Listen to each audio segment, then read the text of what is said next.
Hello, I'm Leo Di Donato, maintainer of Falco. Please join me in welcoming Cheryl Yang that will talk about how to participate and contribute in the Cloud Native community. Enjoy.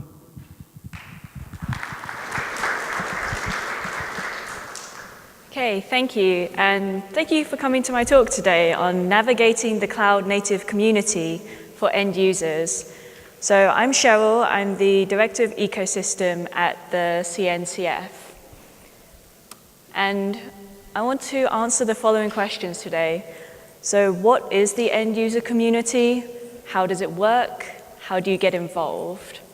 But before I go into these questions, I want to talk a bit about what the CNCF actually is and what it does as an open source foundation, because it certainly wasn't clear to me before I joined the CNCF. So the CNCF's mission is to foster and sustain open source, vendor-neutral projects around Cloud Native. So the most mature out of these, what we call the graduated projects, Kubernetes, Prometheus, Envoy, Core DNS, Containerd, and FluentD. And it's a non-profit underneath the Linux Foundation. And the philosophy of the Linux Foundation is that open source developers work on open source projects. Companies use these open source projects to build products. They generate profits from these products, and they reinvest some of those profits back into open source. And then hopefully you go round in this circle and you do more and more and more. So as a non-profit, it's funded primarily through membership. So here are lots of logos to show you, and some more logos, and some more logos. So yeah, we have a lot of members. This number is still growing, and it pays for 8 full-time staff, including myself. Plus, the Linux Foundation as a whole is about 200 staff, and we share some of it with other projects in the Linux Foundation. So, for example, we share some marketing and events staff. So, what does the CNCF do in practice? So in practice, I think of the CNCF as doing things that open source developers don't want to do themselves. So that includes some community governance. It includes hiring technical writers to write documentation and to translate it into different languages. Paying for security audits across the projects. It holds the legal trademark for all of the names, including Kubernetes, and defends against confusing or imprecise use of them. And it runs marketing, PR, and events like KubeCon. So this approach has done pretty well. So if you've seen this, this is the CNCF landscape. And it's an overview of all the products and projects that are available in Cloud Native. But your first instinct on seeing this is probably, oh my God, how many things are there out there? How am I possibly supposed to make a choice out of all the projects and all the products? What the CNCF doesn't do is it doesn't tell you if you are building the right thing or if you've chosen the right thing. So what a consultancy might do. It doesn't do support. So you can't go to the CNCF and say, I've got a problem with my system, can you help me fix it? And it doesn't do feature roadmaps. So you can't say, I need this built in the next 6 months, can you help me tell the projects that they need to do it? So all the projects are self-governing, they make their own decisions, and this means that it's quite difficult, if you're not involved in it, to know where to look and who to speak to. So what is the end user community? So the CNCF was set up with 3 bodies. The governing board, who manage the budget and the marketing, the technical oversight committee, who are the 9 elected architects from the community, and they decide which projects come in and out of the CNCF. And then the end user community. The end user community has 2 responsibilities.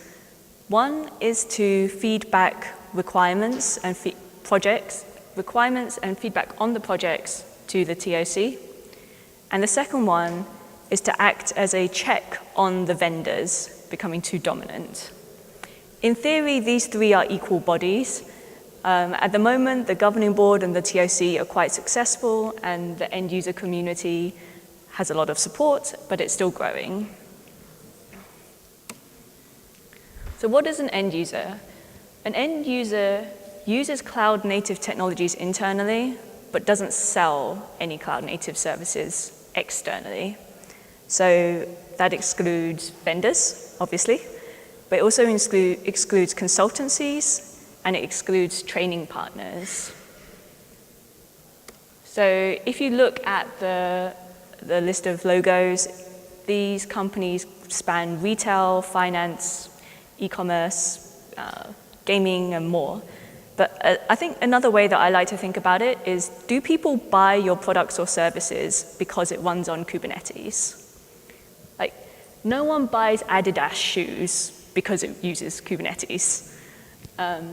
Although I will say, when I was coming to this conference, I thought I would buy myself some new clothes, and I bought these white jeans from Zalando because they're very active in the community. And I was like, oh, it's nice to say like Kubernetes has helped me buy my jeans. So, you know, most people don't buy stuff because it runs on Kubernetes. Maybe I'm an exception. So over the last 3 years, it's grown pretty fast. And around January 2018, when it started going towards 40 and then 50 companies, the CNCF looked to find someone who could actually manage this group of companies, which is where I came in. So I was hired in October of 2018 with the mission to understand what end users need from the cloud native community, and then to ensure that end users are really active and really engaged and have a full say in what happens.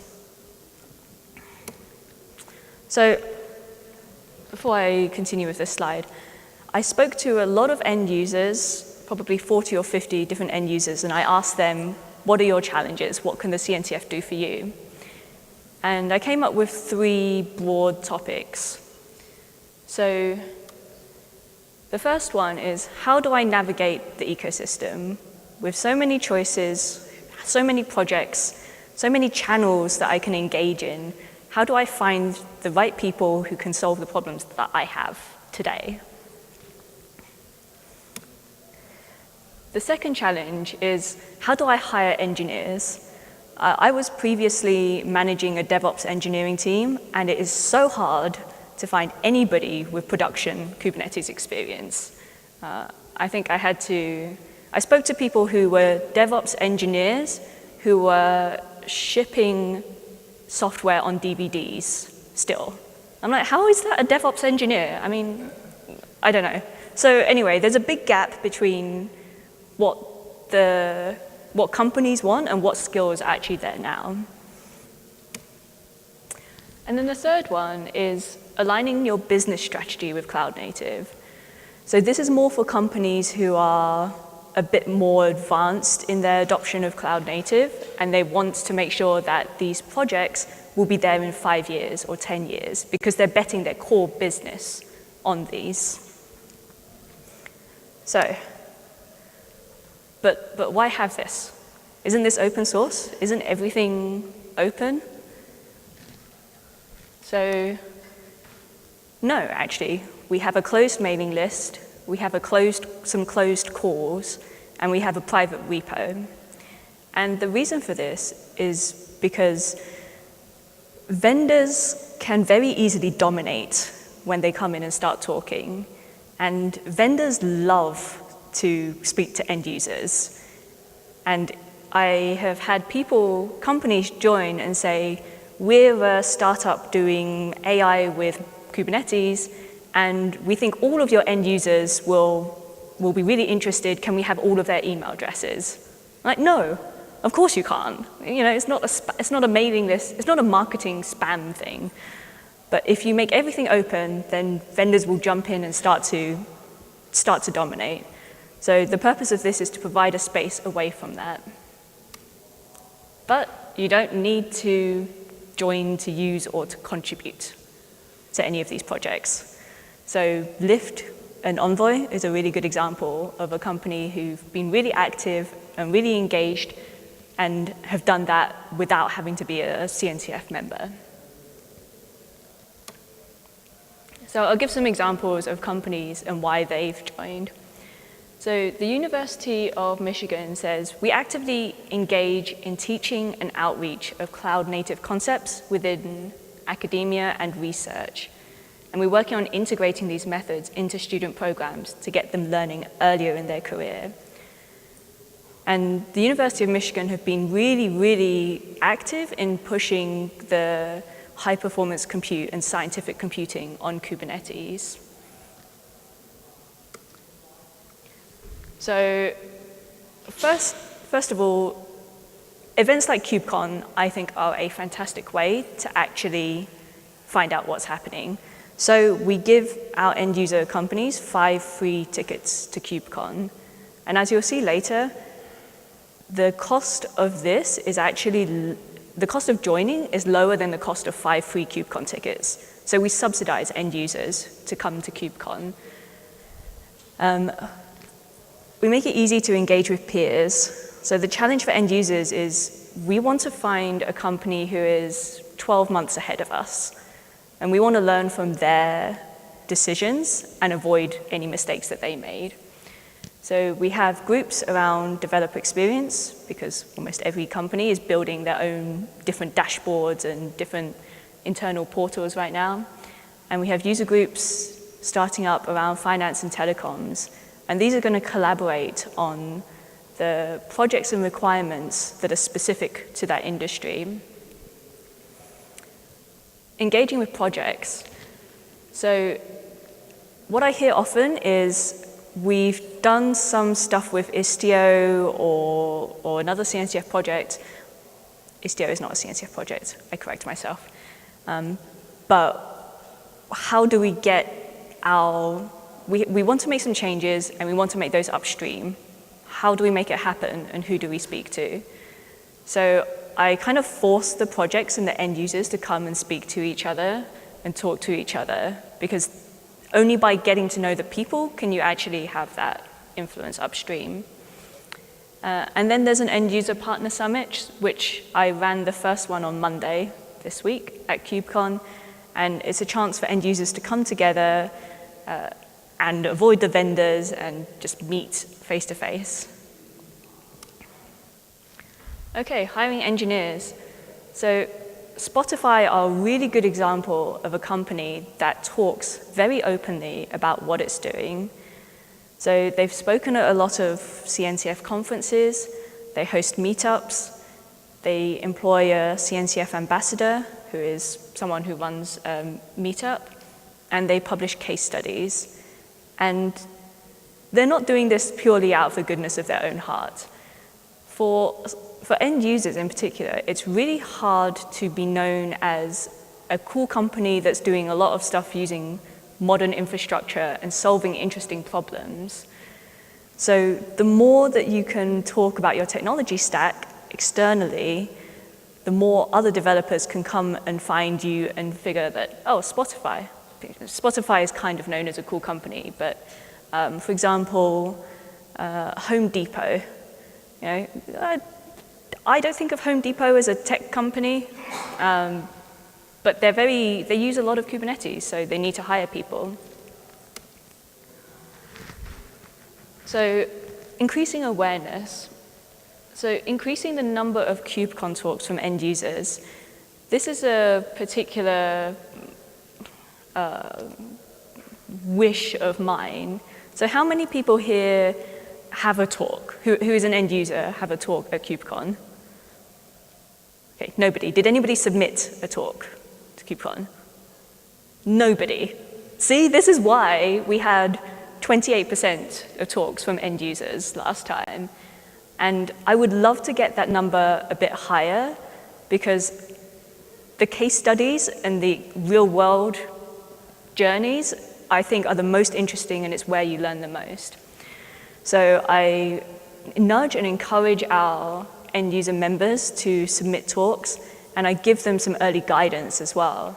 So if it's the first time that you've done a talk and you're nervous about doing the CFP process, then I help give some early feedback on that. We do case studies, so we have a case study writer who will come and interview you and ask you what you do and write it up really nicely and make it seem really cool. We have end user booths at KubeCon, which is significantly cheaper than actually paying for a sponsorship booth. So last time, Uber and Apple both were at KubeCon just to hire engineers. And Palantir is here today, and CookPad, and they're not selling their services. They're literally here because they want to hire people. And we set up meetings with press and analysts. Okay, aligning with cloud native.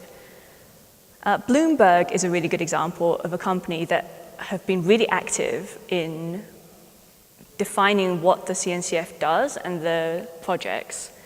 So for them, the ability to participate in the TOC means that they have they can define the future direction of these projects, and they want to have that voice. So the Technical Oversight Committee and the Governing Board are both mostly come from members of the CNCF. If you run open source program offices, then we have a group, we have summits to help educate legal, and so on. Okay, so I asked one of the members why they were even part of the CNCF, and they said, it's not an option not to do open source. If we don't get involved, someone else will, and we'll fall behind. Simple as that. Okay, how do you get involved? Just to remind people, what I'm talking about now specifically refers to end users. So it's not vendors and it's not consultancies. Okay. So there's two ways that you should come and join and be involved with all of these. So there's end user supporter and end user member. And the end user supporter gets access to the first two sets of programs, and the end user member to the TOC and the governing board. And it's set up like this because we want to make it really, really easy for end users to be part of this community. So in terms of cost, it's significantly cheaper to be an end user supporter than it is to be an end user member. And it's $4,500, which is probably cheaper than the cost of companies flying all their people here and actually getting hotels here. $1,800 if you've got less than 300 employees. And the nice thing about this is that I said before, if you go for end user supporter, you get 5 free KubeCon tickets. You can also convert the other way. So since you've come to KubeCon and your companies have already bought these tickets, if you wanted to, you can go the other way and use those tickets to pay for this. So this is my most sales pitch out of any of my slides here. So I apologize, but this is how it works. So we have about 10 minutes left. Oh yeah, okay, this is my second sales pitch slide. But really what I want is for end users to be part of the community and have a voice and be heard. Because if you're not, then instead other people will take over. We now have 88 companies in the end user community. I would really like it if we could get to 120 this year and get all of these companies to be part of the conversation and be active and be good contributors and be seen as strong technical leaders within the community. So I think that is the end of my slides, and we have a few minutes for questions. I am going to leave my salesy slide up, though. Sorry. Do you want to go around?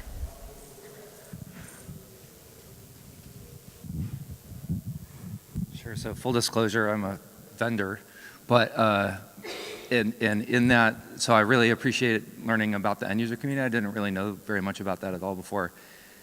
Wanting to respect the vendor-free zones, are there ways that as a vendor I should and can engage with the end user community, and how does that work? So I work with the vendors. I work with the vendors who are members of the CNCF to kind of introduce them to the end user members, but it tends to be one-off or small groups. As I said, I'm a bit wary of just giving full-on mailing lists and saying everybody, but I do facilitate those conversations. Cool, thanks. Sure. Hey, hold on, if you want to grab the microphone. So if your company pays for 5 KubeCon tickets in a year, can you become an EU supporter, or? Yeah, exactly. Yeah, it's 5 tickets across Europe and North America as well. So awesome. You just convert that into an EU supporter, and it's $4,500 for the whole company.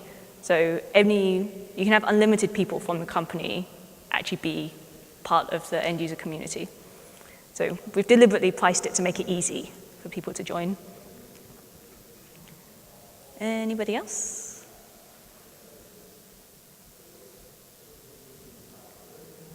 Okay, cool. Well, thank you very much. I appreciate you coming to hear about the end user community. Thank you.